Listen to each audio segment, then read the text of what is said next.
a la parte primera, que es lo que son las ciencias auxiliares de la filosofía. Ya lo habíamos visto un poco, pero no tan detalladamente como aquí, ¿verdad? Y como vamos a exhibirles unas filminas, creo que es más cómodo la exposición y para ustedes también más completa. Así es de que esta parte de la filosofía, pues tal vez habría que darla, pero no así con tanto detalle, ¿verdad? Para eso se supone que estudiaron lógica jurídica y ahí debe estar, pero como sé que no van a abrir sus libros de lógica jurídica, entonces voy a dar un repaso a esas ciencias, auxiliándome de una presentación que me sirve de guía, ¿verdad? Hemos hablado varias veces ahí de lo que es el objeto de la filosofía y todo, pero ahorita llevamos ya 116. Vamos a ver cuántos más se apuntan, porque no quisiera interrumpir mi clase. Bueno, vamos a empezar diciendo de que el contenido de la filosofía del derecho, pues, en un sentido amplio, trata de aglutinar el estudio filosófico, no ya solo de la norma jurídica positiva, sino de todas las corrientes de pensamiento que sirven de fundamento al propio derecho, entendido como el orden normativo e institucional de la sociedad. Y sus campos de estudio, pues son varios, verán, se pueden dividir, por ejemplo, no sé si ya leyeron el material del doctor Máximo Pacheco, porque ahí Del Vecchio hace una introducción a esta parte, ¿verdad? Dice, como fenómeno y como ciencia, y de la norma jurídica positiva en general, o sea, la teoría del derecho. En la facultad no tenemos un curso de teoría del derecho, ¿verdad, jóvenes? Eso estaba viendo yo. No, licenciada. No, ¿verdad? No tenemos teoría del Estado, pero no tenemos teoría del derecho. Y eso es muy importante porque habla de todo lo que es la filosofía del derecho. Más que todo lo que es la parte ontológica del derecho. Y eso no está en el pensum. Entonces, repito, el estudio del derecho como fenómeno, como ciencia y de la norma jurídica positiva en general, que es teoría del derecho. Como teoría crítica y como filosofía de la experiencia jurídica, la filosofía del derecho debate y cuestiona los fines que persigue el derecho, las funciones sociales que efectivamente cumple y los principios morales que la inspiran. Trata pues de las cuestiones filosóficas planteadas por hecho jurídico, por la existencia y la práctica de las normas. Y relacionado con lo anterior está la epistemología, la lógica y la argumentación jurídica. También está la historia de la filosofía del derecho, por ejemplo, que se refiere al justnaturalismo y teorías de la justicia, a las corrientes históricas de pensamiento filosófico jurídico, político, que también implican al Estado, que tratan de reflexionar acerca de diversos elementos jurídicos como el Estado, la ley, el gobierno, la justicia, la propiedad, los derechos y la aplicación de un código legal por la autoridad. ¿Qué son? ¿Por qué? O incluso si son necesarios, ¿qué hace a un gobierno legítimo? ¿Qué derechos y libertades debe proteger? ¿Y por qué? ¿Y por qué debe proteger esos derechos? ¿Qué forma debe adoptar y por qué? ¿Y qué obligaciones tienen los ciudadanos para con un gobierno legítimo? Si acaso hubiera, ¿verdad? Que sí lo hay ahora. ¿Y cuándo pueden derrocarlo legítimamente si alguna vez se diera?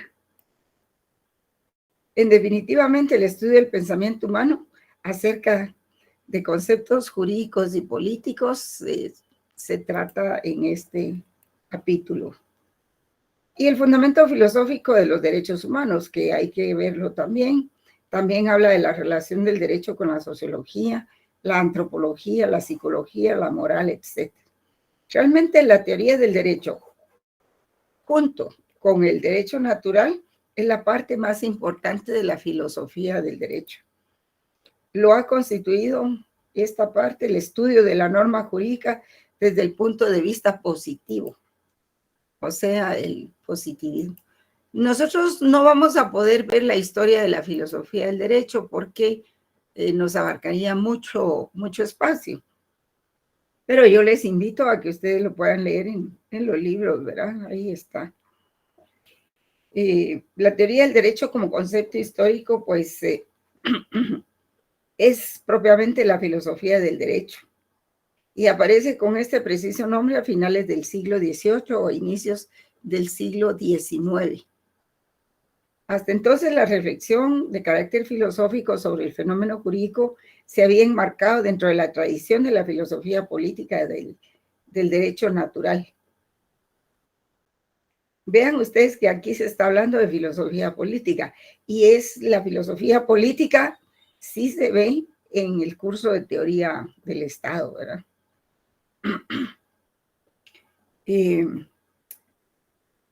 Pero se habla dentro de la tradición de la filosofía política del derecho natural, bien de corte escolástico o racionalista. Yo ya les expliqué en qué consistía lo escolástico y lo racionalista. Y al lado de las leyes positivas, el derecho natural se presentaba como un orden válido por sí mismo, evidente e invariable, que constituía la regla última de toda la comunidad humana. El derecho natural no es obra de los seres humanos y no es producto de la historia. Frente a esta concepción, las corrientes positivistas consideran a los ordenamientos jurídicos como creaciones humanas que se desarrollan y cambian en el tiempo, en la historia. Y el derecho es siempre un sistema normativo, coactivo e institucional efectivamente válido y vigente en un grupo social determinado. No es un orden lógico y racional surgido de la naturaleza, sino un conjunto de normas de conducta elaborado artificialmente como respuesta a los conflictos y a las necesidades de una comunidad específica en un momento histórico. De este modo, durante la segunda mitad del siglo XVIII, el concepto de derecho natural va perdiendo su primacía y comienza a aparecer en numerosas obras, en que la reflexión teórica sobre las instituciones jurídicas se reviste de otra terminología. Y en 1797, con los modernistas, ¿verdad? Kant emplea la expresión teoría del derecho. En 1798, Gustave Hugo utiliza el término filosofía del derecho positivo. En 1803, Jacob Friedrich Fries emplea el nombre de teoría filosófica del derecho.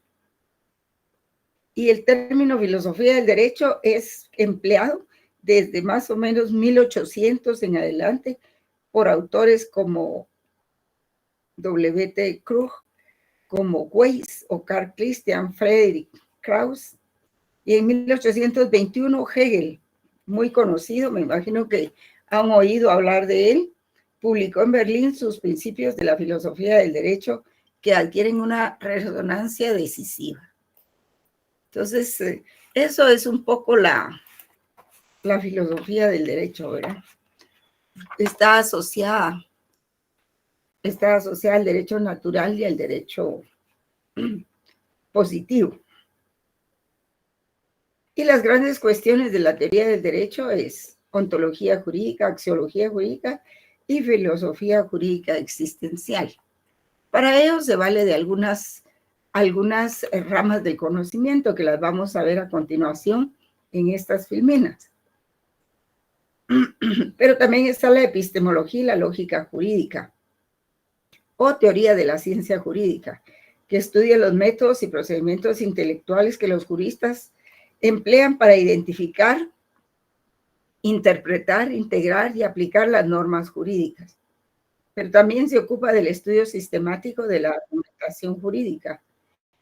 Y la disciplina central es en este terreno la dogmática jurídica, que toma como punto de partida el dogma de la racionalidad del legislador.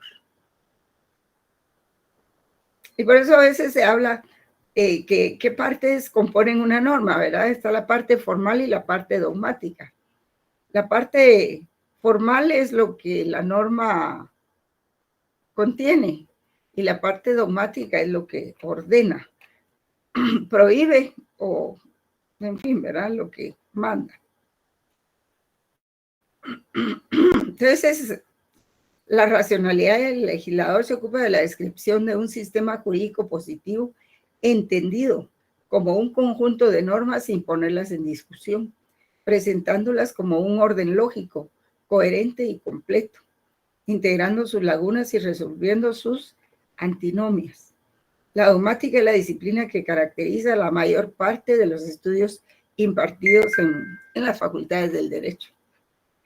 Por ejemplo, bueno, las antinomias las podemos encontrar a veces en derecho constitucional, ¿verdad?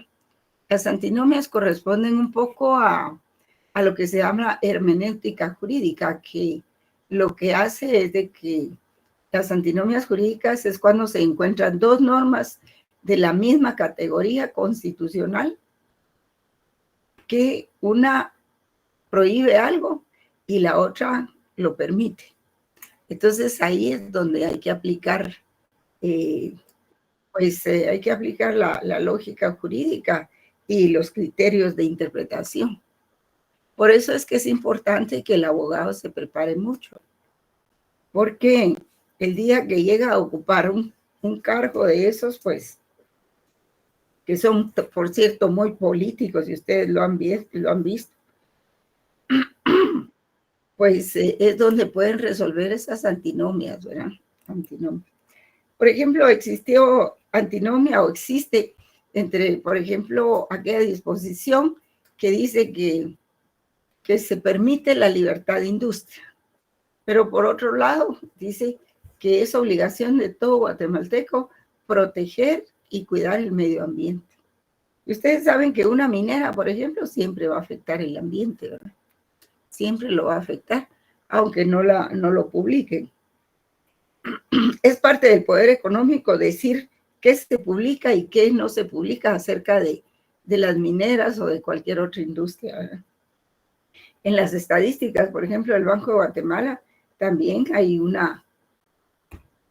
no hay objetividad, hay cierta manipulación en que, pues, la gente que tiene el poder económico, pues son los que dicen, esto se publica, esto no.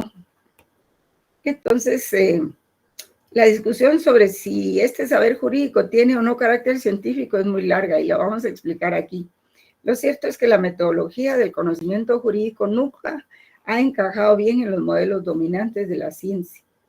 Por ejemplo, bueno, la crítica más célebre contra la ciencia del derecho fue expuesta por John Kirchmann en una conferencia de 1847. Y decía él, 3 palabras de legislador convierten bibliotecas enteras en basura. Y algunos autores como Casalmingia se inclinan por considerar que lo que usualmente se denomina ciencia jurídica es con más propiedad una técnica social.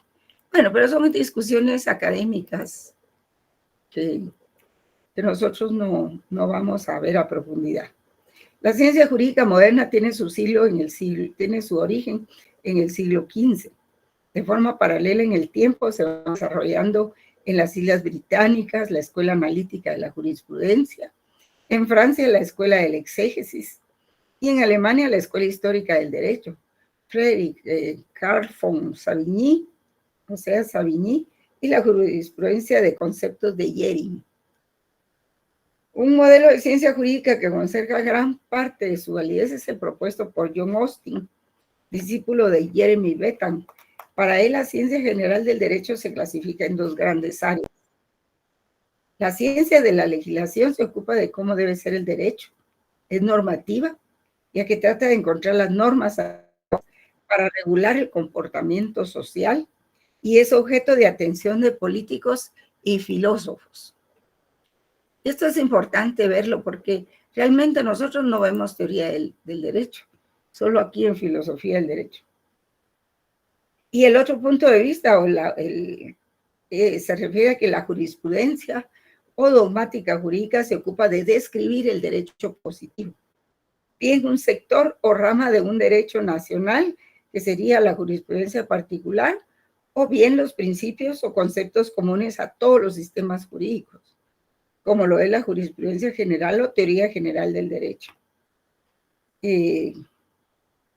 Pues es descriptiva y es neutral, y es el objeto propio del estudio de los juristas, o sea, la jurisprudencia, ¿verdad? Un poco la historia de la filosofía, pues la podríamos hallar en la historia de Sócrates, de Aristóteles.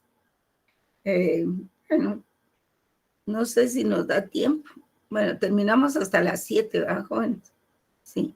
Llevo 146 alumnos y todavía siguen ingresando. Afortunadamente todavía no he puesto las filminas para que todos aprovechen esa presentación. Entonces, Sócrates, que existió en el año 470 al 399 a.C., fue un filósofo considerado uno de los más grandes, tanto en la filosofía occidental como en la universal. Fue el maestro de Platón, quien tuvo a Aristóteles como discípulo. Y estos fueron los tres representantes fundamentales de la filosofía griega. Sócrates nació en Atenas, donde vivió los 2 últimos tercios del siglo V a.C., y la época más espléndida en la historia de toda la antigua Grecia. Desde muy joven llamó la atención por la agudeza de sus razonamientos y su facilidad de palabra, además de la fina ironía con la que se aplicaba a sus tertulias con los ciudadanos jóvenes aristocráticos de Atenas, a quienes les preguntaba sobre su confianza en opiniones populares, aunque muy a menudo él no les ofrecía ninguna enseñanza. Seguimos admitiendo. El punto de partida de la investigación filosófica socrática es el propio ser humano. Y él decía, pues, conócete a ti mismo. Y la primera condición para ello es el reconocimiento de la propia ignorancia. Solo sé que no sé nada. Para Sócrates, al contrario que los sofistas, el más sabio es quien sabe que no sabe. Pues el que se cree en posesión de la sabiduría ignora hasta su propia ignorancia y no es capaz de investigar, permaneciendo en la ignorancia lejos de la verdad y la virtud. Ya que Sócrates identifica el saber con la virtud, que es el intelectualismo moral. Sí, realmente hay quienes no saben que no saben, ¿verdad? Y llegan a desempeñar algún cargo público sin saber que no sabían de qué se trataba, hasta que los destituyen. Todavía ahí no supieron cómo se manejaba o de qué se trataba. Entonces, su inconformidad o inconformismo ya como una actitud de vida, ¿verdad?, lo impulsó a oponerse a la ignorancia popular y al conocimiento de los que se decían sabios, aunque él mismo no se consideraba un sabio. Filósofo, poeta y artistas, todos creían tener una gran sabiduría. En cambio, Sócrates era consciente tanto de la ignorancia que le rodeaba como de la suya propia. Esto lo llevó a tratar de hacer pensar a la gente y hacerles ver el conocimiento real que tenían sobre las cosas. Asumiendo una postura de ignorancia, interrogaba a la gente para luego poner en evidencia la incongruencia de sus afirmaciones. A esto se le denominó ironía socrática, la cual queda expresada en su célebre frase. Su más grande mérito fue crear la mayéutica. Es un método inductivo que le permitía llevar a sus alumnos a la resolución de los problemas que se planteaban por medio de hábiles preguntas cuya lógica iluminaba el entendimiento. Según pensaba, el conocimiento y el autodominio habrían de permitir restaurar la relación entre el ser humano y la naturaleza. La mayéutica, pues, es una técnica que consiste en interrogar a una persona para hacerla llegar al conocimiento no conceptualizado. Se basa en la dialéctica, la cual supone la idea de que la verdad está oculta en la mente de cada ser humano. La técnica consiste en preguntar al interlocutor acerca de algo y luego se debate sobre la respuesta dada por medio del establecimiento de conceptos generales. Y la sabiduría de Sócrates no consiste en la simple acumulación de conocimientos, sino en revisar los conocimientos que se tiene y a partir de ahí construir conocimientos más sólidos. Esto le convierte en una de las figuras más extraordinarias y decisivas de la historia y representa la reacción contra el relativismo y subjetivismo sofista. Es singular ejemplo de unidad entre teoría y conducta, entre pensamiento y acción. Fue capaz de llevar tal unidad al plano del conocimiento al sostener que la virtud es conocimiento y el vicio es ignorancia. Y fue el verdadero iniciador de la filosofía en cuanto que le dio su objetivo primordial de ser la ciencia que busca en el interior del ser humano. Sócrates describió el alma como aquello en virtud de lo cual se nos califica de sabios o de locos, de buenos o malos. Es una combinación de inteligencia y carácter. Y su lógica hizo hincapié en la discusión racional y la búsqueda de definiciones generales. Los sofistas habían afirmado el relativismo nociológico y moral, o sea, del conocimiento y moral. Sócrates criticará ese relativismo convencido de que los ejemplos concretos encierran un elemento común respecto del cual esos ejemplos tienen un significado. Si decimos de un acto que es bueno, será porque tenemos alguna noción de lo que es bueno. Si no tuviéramos una noción, esa noción, ni siquiera podríamos decir que es bueno para nosotros. Pues entonces, ¿cómo lo sabríamos? ¿Verdad? Lo mismo ocurre en el caso de la virtud, de la justicia o de cualquier otro concepto moral. Para el relativismo, estos conceptos no son susceptibles de una definición universal, son el resultado de una convención, lo que hace que lo justo en una ciudad pueda no serlo en otra. Sócrates está convencido de que lo justo ha de ser lo mismo en todas las ciudades y que su definición ha de valer universalmente. La búsqueda de la definición universal según conceptos se presenta como la solución del problema moral y la superación del relativismo. En cuanto al derecho, según Sócrates, el buen ciudadano debe obedecer aún las malas leyes para no estimular al mal ciudadano a violar las buenas. Fue obediente con las leyes de Atenas, pero evitaba la política. Creía que podía servir mejor a su país dedicándose a la filosofía. No escribió ningún libro ni tampoco fundó una escuela regular de filosofía. Creía que todo vicio es el resultado de la ignorancia y que ninguna persona desea el mal. A su vez, la virtud es conocimiento, decía Sócrates, y aquellos que conocen el bien actuarán de manera justa. Puso en práctica este principio cuando, acusado de haber introducido nuevos dioses y de haber corrompido a los jóvenes y condenado a muerte por estos supuestos delitos, quiso que se ejecutara la sentencia. Y sufrió serenamente la muerte que tuvo a su alcance evitar. Establece la libertad de hombre como el triunfo de la voluntad sobre sus propias pasiones. El hombre, decía, solo es libre cuando logra controlar sus instintos, y si no lo logra, será presa de sus propios instintos, y esto lo llevarán a hacer el mal, lo que se atribuye a la propia ignorancia del hombre. Esto debido a que afirmaba que solo un loco podría querer hacer mal teniendo conocimiento del bien. Algo así como lo que pasó el viernes, ¿verdad, jóvenes? El viernes pasado. Ahí con los problemas que hubo. Y fue así el iniciador del intelectualismo, pues establece una relación entre el saber y el actuar, y la dependencia del actuar con el conocimiento. Principios aplicados inclusive en el derecho actual al establecer la culpabilidad de las personas.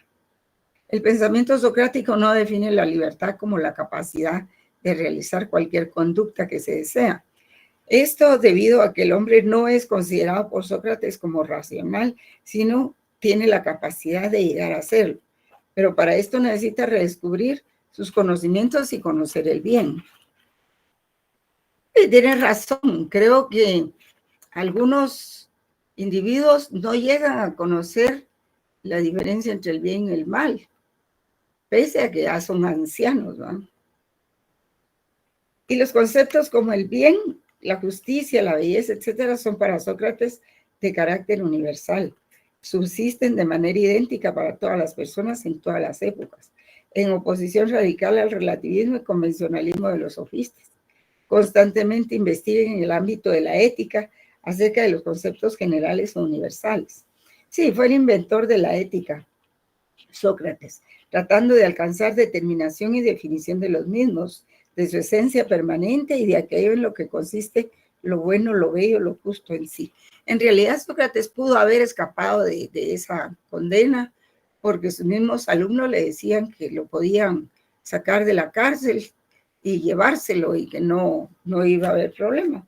Pero él no quiso, dijo, no, ¿cómo voy a decirle yo a mis alumnos que hagamos esto si les he dado clases sobre la virtud? Entonces, si yo les he enseñado a ser éticos y a obedecer el derecho, y ahora voy a irme subrepticiamente, eso no es una buena enseñanza para mis alumnos.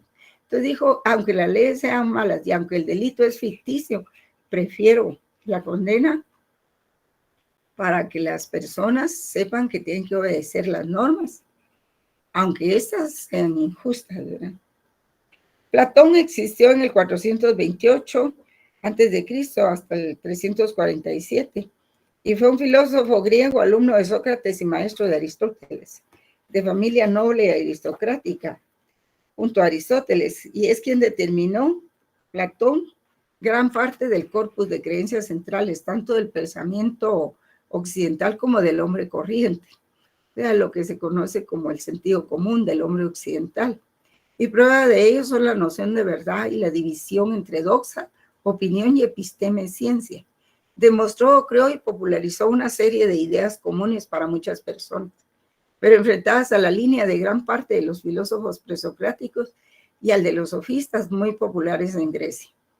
Y que debido a los caminos que tomó la historia de la metafísica, lo metafísico se refiere a lo espiritual, jóvenes. En diversas versiones y reelaboraciones, pues se fue consolidando. Su influencia como autor y sistematizador ha sido incalculable en la historia de la filosofía, de la que se ha dicho con frecuencia que alcanzó identidad como disciplina gracias a sus trabajos. La caracterización general más segura de la tradición filosófica europea es que consiste en una serie de notas al pie de Platón. El pensamiento jurídico político, pues la principal preocupación de Platón es el valor de la justicia. La justicia ejerce su función en la vida política o de convivencia del hombre. Es decir, en tiempos actuales de las personas. Compara al hombre individual y la ciudad, polis, ideal, hombre concreto. El alma del hombre impulsa 3 operaciones según lo plantea en su obra La República, y para ilustrarlo se conoce el cuadro de las virtudes. Platón plantea la doctrina de las ideas, las presenta en 2 dimensiones, mundo de las realidades que se presenta por los sentidos y mundo de las ideas que se perciben por la razón. Algo así como lo que yo les voy a exponer en las filminas que voy a colocar en un momento. Compara, vamos a ver. El alma del hombre impulsa 3 operaciones según lo plantea en su obra La República. Y para ilustrarlo se conoce el cuadro de las virtudes. Platón plantea la doctrina de las ideas, las presenta en 2 dimensiones, el mundo de las realidades que se percibe por los sentidos y el mundo de las ideas que se percibe por la razón. La verdadera realidad es la de las ideas, o sea, el conocimiento por medio de la razón. Quienes se conforman con la realidad de sentidos adquieren solo opinión, doxa, y quienes captan racionalmente las ideas son sabios o filósofos y adquieran lo verdadero, que son las epistemes. Los gobernantes serán filósofos para conocer el bien, la verdad y la justicia y aplicarlo. Pensó que si gobernaban sabios, no harían falta leyes. Aplicó la idea de justicia en la República. En la ancianidad sostiene la necesidad de que existan leyes positivas. El político incluso que los propios gobernantes se sometan a ellas. Entonces habla algo muy importante sobre la ética. Lo vamos a ver más adelante. La ética es la idea de la libertad como bien viviente que tiene en la conciencia en sí su saber y su querer, y por medio de su obrar. Su realidad, así como en el ser ético, tiene su fundamento que es en sí, por sí y el fin motor. Siguen ingresando. Bueno.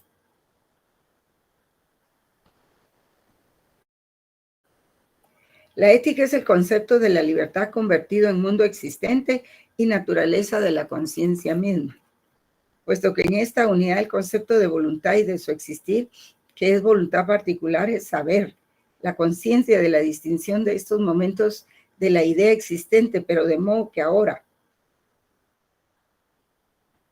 cada uno por sí mismo, es la totalidad de la idea y tiene a esta como fundamento y contenido. Por otra parte, las leyes éticas no son algo extraño al sujeto, sino que está implícito el testimonio que en ellas hace el espíritu, como su propia esencia, y en la cual el sujeto tiene su sentimiento de sí y vive como en su elemento distinto de sí mismo. Esto es en una relación que es más inmediata e idéntica que la que existe entre la fe y la creencia. Lo ético deriva de ethos, que se escribe E-T-H-O-S, que se refiere al carácter individual y como tal determinado por la naturaleza, y es la virtud. La honestidad es la virtud que no presenta sino la mera adaptación del individuo a los deberes de las relaciones a las cuales pertenece. Es la simple identidad de los individuos. Es la simple identidad de la realidad con los individuos. Lo ético aparece como el modo universal de obrar de los mismos como costumbre. El hábito de lo ético se convierte en segunda naturaleza que se sitúa en lugar de la primera voluntad meramente natural y es el alma penetrante del significado de la realidad de su existencia. El espíritu que vive y existe como un mundo y cuya sustancia solo es en cuanto espíritu. Aristóteles pues dice que la ética ha sido fundamental para todos los pensadores. Fue él quien la consideró una manera de ser, un aspecto importante de la lectura realizada, en la lectura realizada. Pero ese aspecto importante es la relacionada con la ética profesional, la cual no puede desvincularse de la ética que se ha forjado el individuo como persona, pues no debe existir en el profesional dos éticas, personal o profesional. Creo que la primera es fundamental para el comportamiento que puede asumir el hombre en el desempeño de cualquier profesión u oficio. Entonces hay que tener claridad en eso, jóvenes. Y la ética como disciplina filosófica, pues, de acuerdo con el tipo de problema que se aborda, las disciplinas o ramas de la filosofía se han dividido en disciplinas teóricas o nociológicas y disciplinas prácticas. Las teóricas o nociológicas giran en torno a los problemas cognitivos. Aquí se ubica la teoría del conocimiento que investiga la estructura, fundamento y métodos desarrollados por los sistemas científicos. Y las disciplinas prácticas se refieren a la acción humana, además de preocuparse por los temas eminentemente teóricos denominados abstractos. La filosofía centra su atención en los principios, formas y sentido de la praxis humana, en la naturaleza de la conducta individual y colectiva, sus fines, normas y valores, en el problema de lo que es el ser, de lo que es la libertad y la obligatoriedad, así como de las virtudes morales. Y la ética, pues, en cuanto a disciplina filosófica, queda ubicada como una disciplina práctica de la filosofía, de acuerdo con su tema de estudio, que es la moral, conforme a la cual el hombre modela su existencia. Bueno, vamos a entrar a las filminas en este momento, porque yo creo que ya dejaron de ingresar. Hay características de la ética y todo eso, ¿verdad? Sí, Edgar, ¿usted quiere decirme algo? Sí, Lita, solo para preguntarle qué libro es el que estaba leyendo, disculpe. Este es un resumen de muchos libros, compañero. Pero el texto que yo les voy a mandar documentos sobre eso hoy. Les voy a mandar documentos. Este fin de semana lo voy a hacer. Y también quiero indicarles que el próximo día de clases les voy a hacer algunas preguntas sobre lo que es el texto de Máximo Pacheco, que espero que ya lo hayan leído, ¿verdad? Voy a hacerles algunas preguntas sobre eso, sobre el texto de Máximo Pacheco, porque necesito también que ustedes lean, porque ¿de qué me sirve? La cátedra no lo puede hacer todo. Si ustedes no leen, pues no hay un sustento de apoyo para que el estudiante aprenda. Sobre qué lo voy a examinar, ¿verdad? Tienen que leer. Y yo se los voy a mandar, les voy a mandar todos los textos que pueda. La cuestión es que ustedes lean, porque si no leen, de nada nos va a servir, pues, ¿verdad? Pero estuvo bueno que haya preguntado, compañero. Excelente. Entonces, veamos un poco de la filosofía y el conocimiento y otras categorías, ¿verdad? Un poco a esto se refiere Platón y se refiere Sócrates. Entonces, vamos a ver, esas son síntesis de eso, ¿verdad? De todos esos tratados que se han emitido. Pues aquí, como les había dicho en la sesión pasada, el conocimiento o nociología, pues es un proceso de aprehensión a través de la inteligencia. Y se divide el conocimiento en doxa y episteme, ¿verdad?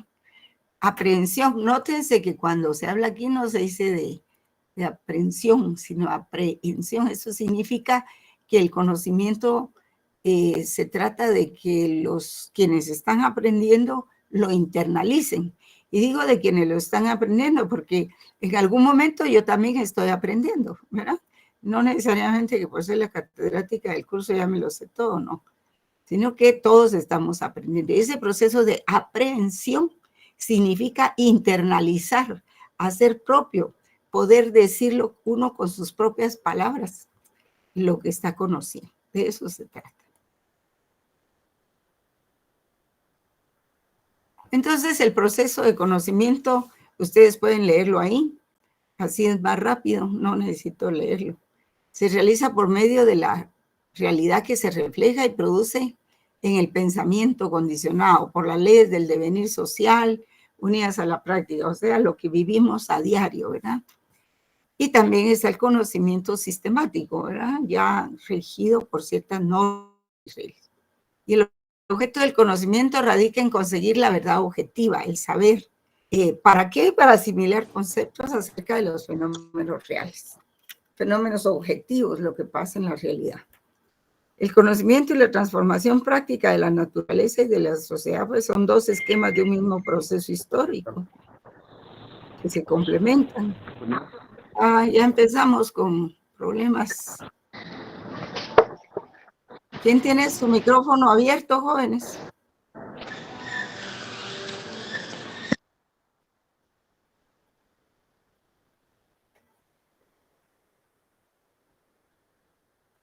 Espero que no nos vayan a hacer problema como pasó hace algún tiempo. Bueno, el objeto del conocimiento, ¿cuál es? Pues radica en conseguir la verdad objetiva. Ese es el objetivo. El saber asimilar conceptos acerca de los fenómenos reales. También implica transformación práctica de la naturaleza y de la sociedad.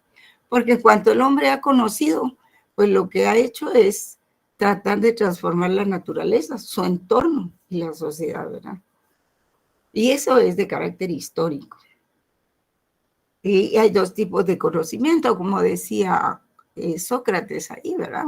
El conocimiento sensorial, que es por medio de los sentidos, que es el primer peldaño mediante experimentos u observación, y el otro conocimiento que se hace lógico o racional, que es la acumulación de hechos que nuestra razón analiza, confronta, llegando a conclusiones. Cuando ya estamos en posibilidades de estudiar un fenómeno o una cosa, hacer un diagnóstico y probablemente hacer un pronóstico. De decir, por ejemplo, bueno, esta situación está así, así. Guatemala está en este problema y conocemos las características de todo. Pero puede cambiar. Pero de no cambiar tal cosa, pues tendremos tales y tales problemas. Y esas son las predicciones, ¿verdad? Que no tienen nada de religioso, sino que es un proceso meramente científico que se le conoce como un pronóstico. Entonces, todo esto que ustedes ven aquí son definiciones de lo que es el proceso del conocimiento. Entonces decíamos, ¿verdad? Que el conocimiento puede ser doxa si es un conocimiento cotidiano, normal, y este conocimiento cotidiano pues se refiere a la opinión. Aquí Platón lo identificó con el saber que adquirimos en forma espontánea y tiene su fuente en la apariencia, pues muy recta que sea la opinión, no deja de ser un conocimiento común que se orienta a la experiencia y no por que se orienta por las apariencias y no por la realidad. Y aquí habla de la técnica del latín, ars es un arte, y se habla de la técnica del conocimiento, pero también es, hay técnica jurídica, ¿verdad? Que es el oficio y las reglas que rigen en general a la técnica, que puede darse en diversos aspectos del quehacer humano, como la navegación, la carpintería, la pesca, la política, pero digamos, en el derecho se conoce como técnica jurídica, que es la ciencia que estudia los procesos. Y la técnica jurídica se refiere propiamente a la aplicación del derecho. Esto es la fuente del conocimiento, lo que decía Platón. Podemos tener conocimiento por nuestros sentidos.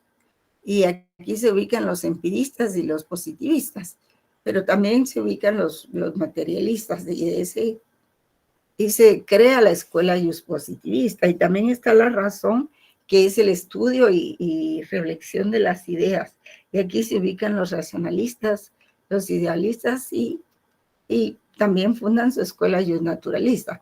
Esto ha cambiado un poco, jóvenes, porque también se ha ubicado un poco entre los materialistas, más que todo el marxismo, ¿verdad? Las ideas de Carlos Marx dentro de este contenido. Digamos, los idealistas pues buscan el criterio de verdad en la concordancia del pensamiento consigo mismo, coincidente con la corrección lógica. Y los realistas pues buscan la verdad en la concordancia del pensamiento con los objetos y fenómenos de la realidad objetiva. De hecho, dice Marx de que la materia es conocible, o sea, todo lo que se ve, se toca o se percibe es conocible. Pero tenemos ahí un fenómeno, por ejemplo, el Estado, el problema del Estado. ¿El Estado se puede tocar, jóvenes? ¿Podemos tocar al Estado? ¿Es tangible? Pregunto. Podríamos tocar alguno de sus elementos, pero el Estado como tal no. Correcto, sí, así es. Y sin embargo, tiene mucho impacto en nuestras vidas, ¿verdad? El Estado. El Estado, por ejemplo, en el caso de que ha sido condenado el Estado de Guatemala por la Corte Internacional de los Derechos Humanos, pues tiene que acudir a la Corte. Pero por supuesto, como es un ser intangible, va por medio de sus representantes, ¿verdad? Entonces es un caso curioso eso, ¿verdad? El Estado que provoca tanto impacto en las vidas de las personas, y sin embargo, pues no es un ser material, ¿verdad? Sí es un ser real, porque sí existe. Y entonces, aquel hablábamos de que es el conocimiento empírico, doxa, ¿va? Ustedes tienen que manejar esas categorías, jóvenes, doxa. Y tenemos el conocimiento científico, en donde se ubica la epistemología o el saber racional, el saber por medio de la razón. Nosotros conocemos o hacemos nuestros propios análisis y damos las razones de ser de algo porque lo procesamos por medio de nuestra razón. Nuestra razón se ubica fisiológicamente en el cerebro, en la corteza prefrontal, ¿verdad? Es por medio de que lo tenemos aquí un poco en la frente para atrás. Y es un órgano que nos sirve para, digamos, medir nuestros impulsos que nos provoca la amígdala, ¿verdad? Porque la amígdala es una glandulita pequeña que está debajo del cerebro, que es la parte más primitiva del ser humano, ¿no? Y contra esos impulsos tal vez de odio, de cólera, de ataque, que a veces promueve la amígdala cerebral, está la corteza prefrontal, que es la que le pone freno a todos esos impulsos, donde se procesa, ¿verdad? En donde podríamos decir que prácticamente está el libre albedrío, ¿verdad? En el sentido de que, pues, si estamos ante una situación, peligro que se puede realizar o no se puede realizar, pues tenemos ese como libre albedrío de pensar en qué consecuencias habrá si nosotros realizamos este acto, ¿verdad? Por ejemplo, esos hechos que se dieron en la facultad el viernes pasado, que no debió ser. En realidad, estamos siendo cautivos de unas bandas que no son ni siquiera estudiantes, ¿verdad? En contra de los verdaderos estudiantes que quieren cerrar una carrera. Entonces, el conocimiento científico, para ser científico, sí necesita de algunos elementos. Por ejemplo, necesita de un método científico. ¿Qué es el método científico? Pues es una serie de pasos lógicos, rigurosos y sistemáticos para llegar a un punto determinado que en filosofía y ciencias es la verdad en la medida de lo posible. En las facultades donde se dan ciencias propiamente, ciencias, por decirlo así, un poco redundante, las facultades científicas, por ejemplo, biología, farmacia, química, odontología, ahí se utiliza también ese método científico para abordar una investigación, pero allá se llama protocolo, ¿verdad? Ese es el nombre con que lo identifica. En nuestra facultad, como somos de ciencias sociales, utilizamos lo que se llama el plan de trabajo, y eso nos sirve para hacer nuestra tesis. Y eso lleva planteamiento del problema, hipótesis, objetivos, supuestos de la investigación, bibliografía, metodología, en fin, toda esa serie de requisitos. Y distingue fases del desarrollo de las cosas y de los fenómenos, enlaces, conexiones con otros procesos, acciones recíprocas para llegar a generalizar o universalizar. Y luego particularizar en algo que ya se conoce, ¿verdad? Entonces se dice que es una serie de pasos lógicos, porque van de lo particular a lo general, o bien al revés, de lo general a lo particular, depende de la investigación. Rigurosos porque todos tienen que existir, todos tienen que darse, y sistemáticos porque si falta uno puede entorpecer la investigación. Son parte de un sistema, es como que fueran un tornillo en una máquina, ¿verdad? Y que si no está ese tornillito, esa piececita, pues se echa a perder todo o no funciona la máquina, ¿verdad? Entonces, por eso se dice sistemáticos que son parte del sistema, no pueden faltar. Y pues distingue las fases del desarrollo de las cosas y de los fenómenos, los enlaces, conexiones con otros procesos. Entonces tenemos también que el campo de aplicación de la filosofía es muy amplio, ¿verdad? Por ejemplo, conoce con relación a la ontología que vemos aquí, la ontología en filosofía del derecho, pues habla del ser del derecho, es decir, cuál será el objeto sobre el que se va a filosofar. Y este objeto pues es anterior al conocimiento que se le aplica. Es decir, tiene una realidad propia antes de ser estudiada. Y la ontología jurídica obtendrá un concepto del derecho que servirá como base para una reflexión filosófica posterior. Y esto es lo que nosotros llamamos teoría del derecho, ¿verdad? Tiene el problema del ser del derecho, que hay que estudiarlo, el problema del conocimiento del derecho y el problema de los valores en el derecho. Y esos tres factores son los que llenan nuestra ontología en filosofía del derecho. Porque lo que vamos a estudiar es el derecho en sí, ¿verdad? Ustedes ya estudiaron el derecho, por supuesto. Ya les dieron todas las ramas del derecho. Ahora vamos a estudiar filosóficamente qué es todo eso que ustedes ya conocen. ¿Y qué es el ser en filosofía? El ser en filosofía es la esencia de las cosas y de los fenómenos. La ontología, pues, es el estudio de los seres en cuanto a la naturaleza del ser. Por ejemplo, si nosotros vamos a estudiar el derecho, pues entonces estaremos ante lo que se conoce como ciencia del derecho.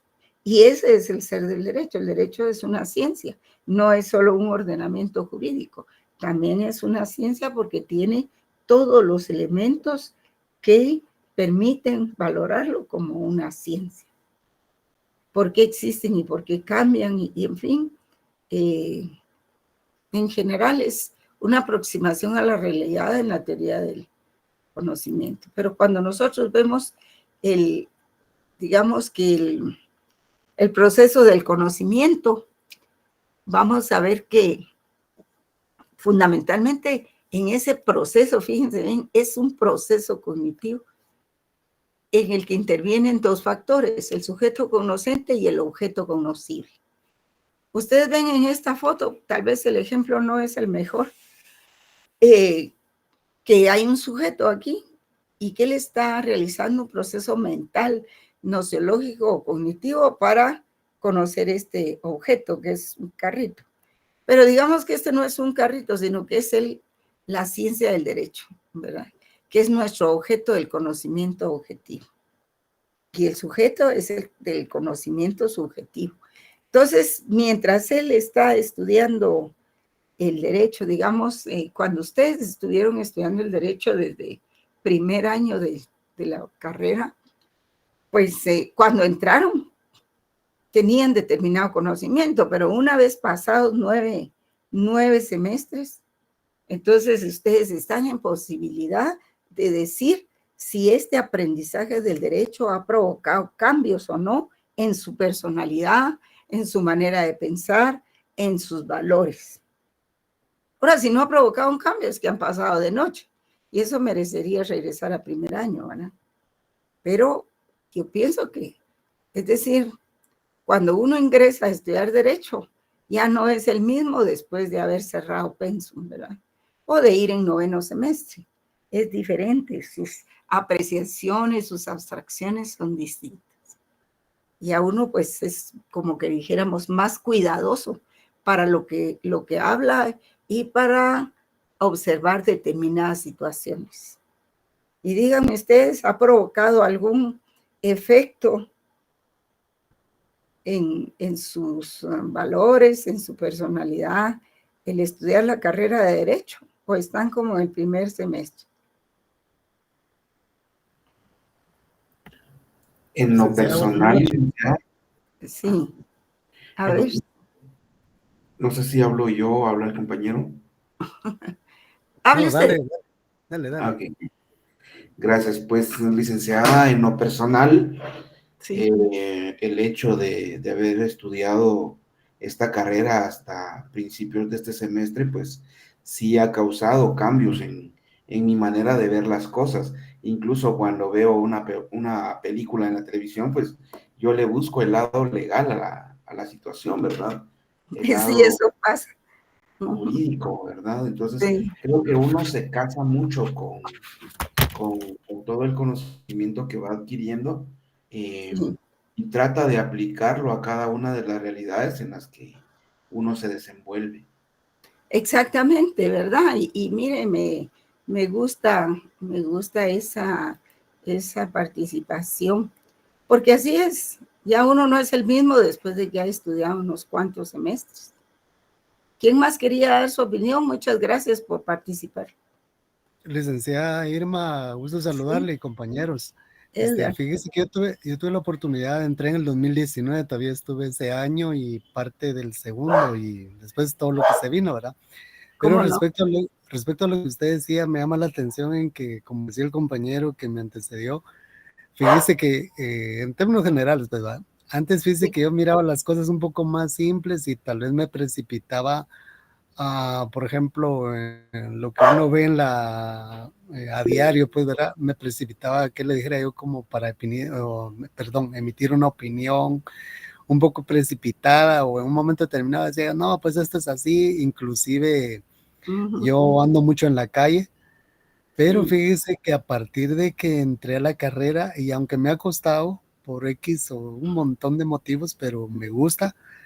Fíjese que inconscientemente, le hablo de mi persona y por lo que usted decía en su cátedra, estoy preguntando, fíjese que a mí me ha ayudado me ha ayudado porque ahora como que las cosas, o sea, yo lo siento así, pues las analizo más, las pienso más y pienso mucho más para poder emitir una opinión y como que uso más el raciocinio y lógico de algo.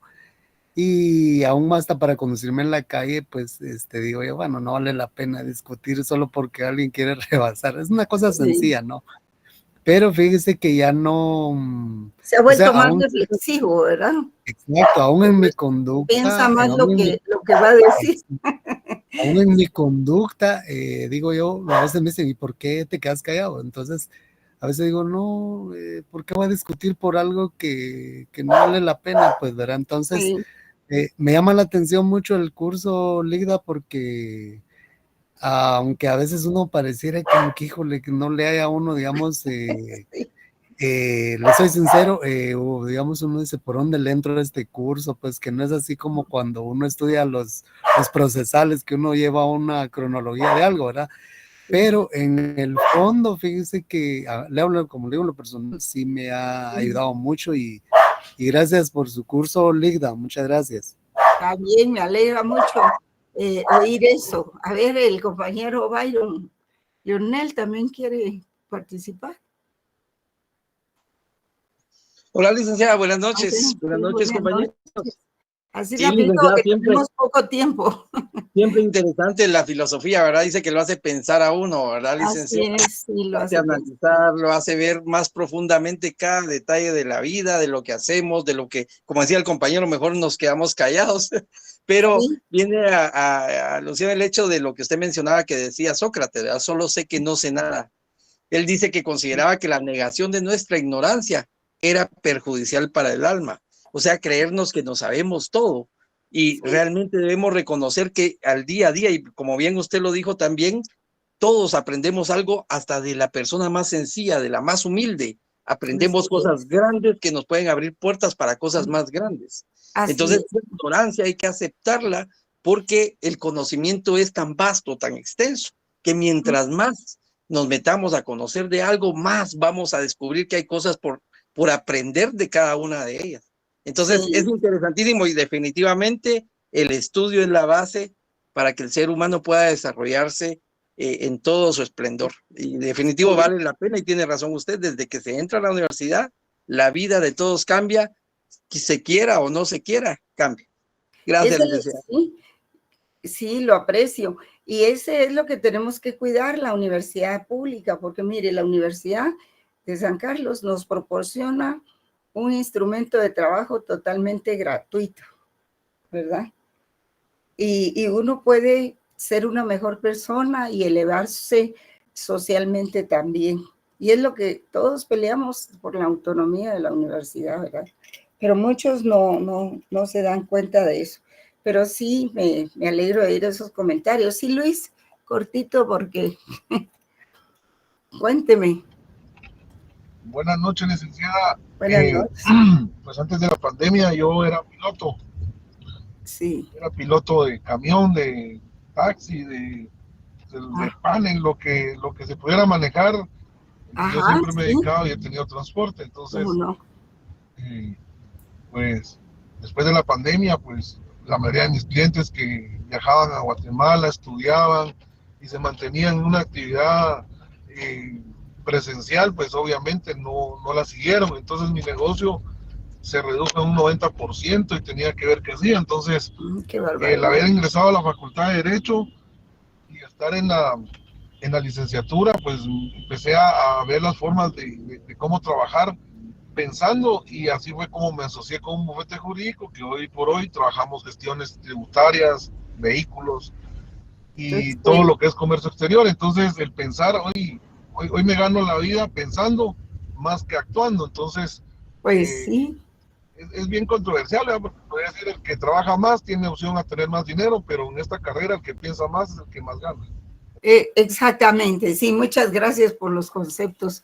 Sí, eso quiere decir que, digamos, la carrera ha permeado en ustedes, ¿verdad? Porque ese es precisamente el proceso cognoscitivo, que además de que existan estos dos elementos acá, el objeto de conocimiento impacta sobre el sujeto del conocimiento.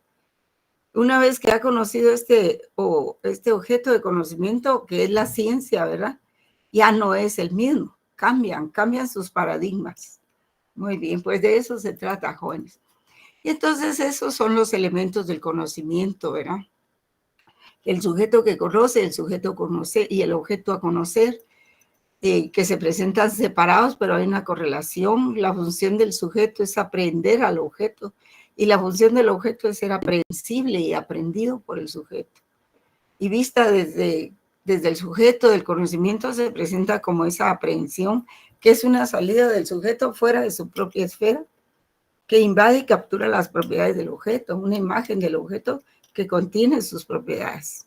Y lo influye, ¿verdad? Porque lo influye definitivamente. Y visto desde el objeto, el conocimiento pues se presenta como una transferencia de las propiedades del objeto al sujeto. Es un predominio del objeto sobre el sujeto. Y esto podría no verse, podría pasarse desapercibido.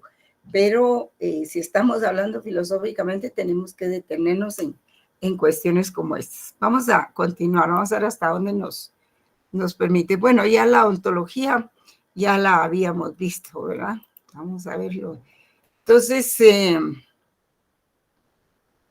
la nociología, pues ya dijimos, se ocupa de saber cómo se desarrollan y evalúan y cambian las teorías científicas y si la ciencia es capaz de revelar la verdad de las entidades ocultas y los procesos de la naturaleza. Es una reflexión sobre la teoría de la ciencia jurídica. Y eso me llama la atención, pues porque sí, de veras que eso corresponde a la ontología. Creo que ustedes no lo habían visto así tampoco, ¿verdad? Y estudia la esencia de la filosofía, o sea, el saber.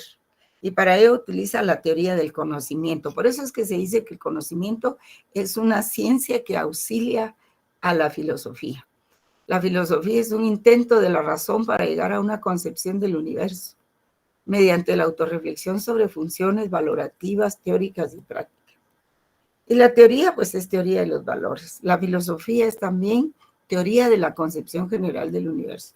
Todos tenemos que tener nuestra concepción general del universo, de cómo son las cosas. Ahora, hablando en cuanto a los enfoques que a veces conllevan los métodos de investigación, pues los hay de tendencia escolástica, como les hablé de Santo Tomás de Aquino, que tenía sus escuelas de derecho, ¿verdad? Con un carácter netamente religioso, o historicista, como los seguidores de Ortega y Gasset. Nótese que Ortega y Gasset es un solo personaje. O los dialécticos materialistas, los positivistas formalistas, cada uno trabajando en función de esa actividad global de unión y visión. Y tenemos aquí el campo de estudio de la filosofía del derecho, ¿verdad? Como la etiología jurídica, que estudia las fuentes del derecho, la ontología, que estudia qué es el derecho, la teoría del derecho, la deontología jurídica, que es la conducta humana, el deber ser, la axiología, que estudia los valores, la justicia, el bien común, la seguridad jurídica, que es la sustancia de los órdenes, de los ordenamientos jurídicos, ¿verdad?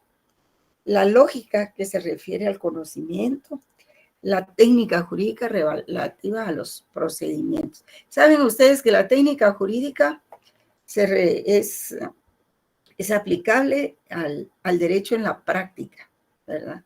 Digamos, a la argumentación jurídica, por ejemplo, a la jurisprudencia. A eso se refiere la técnica jurídica. Y la lógica sí me gustaría que la viéramos un poquito despacio. ¿Qué es lógica? El pensamiento lógico, pues, es la disciplina encargada de estudiar las leyes y formas del pensamiento, porque enseña a razonar correctamente, busca la verdad con orden, con facilidad y sin error. Y se dedica a estudiar la estructura del pensamiento para descubrir leyes y principios que se requiere para que éste sea válido. Es lo que interesa mucho, que el pensamiento sea válido.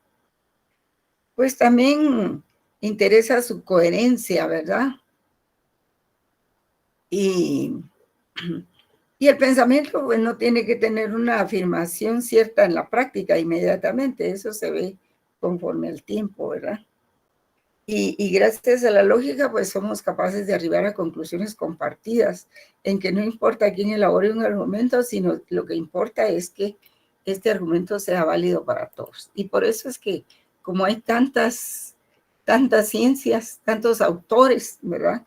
Tantos puntos de vista, por eso hay muchas definiciones de derecho, hay muchas definiciones de Estado también.